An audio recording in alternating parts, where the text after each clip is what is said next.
For the first episode of reviewing how games run on budget hardware, I figured it would be interesting to start with the new COD game. In this review series, I take games and review how they run on budget hardware. Our budget PC features an AMD FX 6300, a GTX 1050 Ti, and 8GB of RAM. So, let's see how COD World War II fares on this hardware.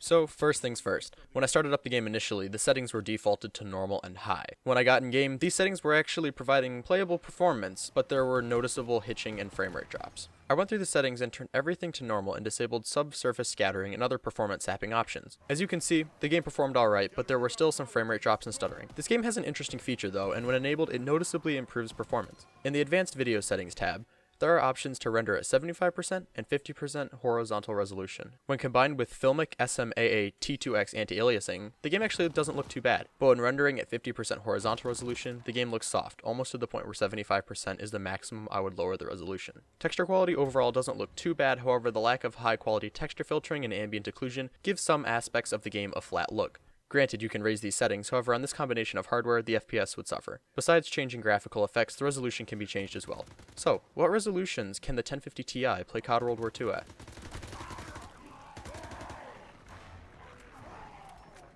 Initially, I tested the game at 1080p, and when using 75% horizontal resolution, I achieved a solid 60 FPS with occasional drops. When dropping down to 900p, the horizontal resolution scaling wasn't needed to keep the frame rate high. 720p didn't require any resolution scaling at all, however the game looked kind of ugly at this resolution. 900p seemed to be the sweet spot, and when combined with 75% horizontal resolution scaling, the game runs fine, but it looks admittedly soft. 1080p is playable, but it requires resolution scaling, and heavy anti-aliasing makes the game look very soft. Overall, 1080p on this card is playable, but 900p is preferable.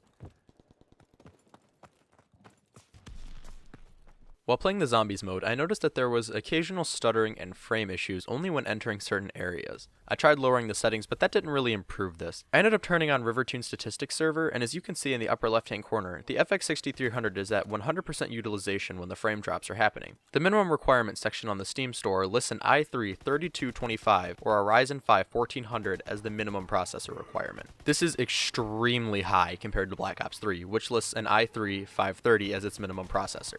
The CPU was mostly maxed out in this game, but the GPU only hovered between 50 and 70% utilization. Memory was also an issue, and the 8GB in this PC was almost maxed out the entire time. The textures in this game were also taking up way more memory than they should. These textures shouldn't be taking up nearly 3GB of VRAM. The optimization of this game definitely needs work. Granted, the FX 6300 isn't exactly a top-end CPU, but this game should not be maxing out 6 threads when it's on such low quality settings.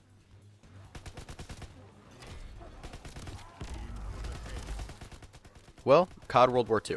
It's fun to play, but the performance is what's holding it back. If you were planning on buying this game for your PC, I would only recommend it if you have a higher end computer. The minimum requirements listed on Steam is not accurate, but if you have already bought the game and haven't played it yet, I would give it a month or two and wait to see if the developers put any efforts into optimizing the game. Yes, COD World War II is playable, but the performance on this hardware combination is the exception, not the rule. I'm looking forward to see if this game will end up getting optimized. Black Ops 3 had a similar issue after its release, where it would max out CPUs with high core counts. I just hope the same happens for this game. It's a fun game, but wait if you're on budget hardware. Next episode, we'll be exploring Battlefield 1. Thanks for watching, and I'll catch you in the next video.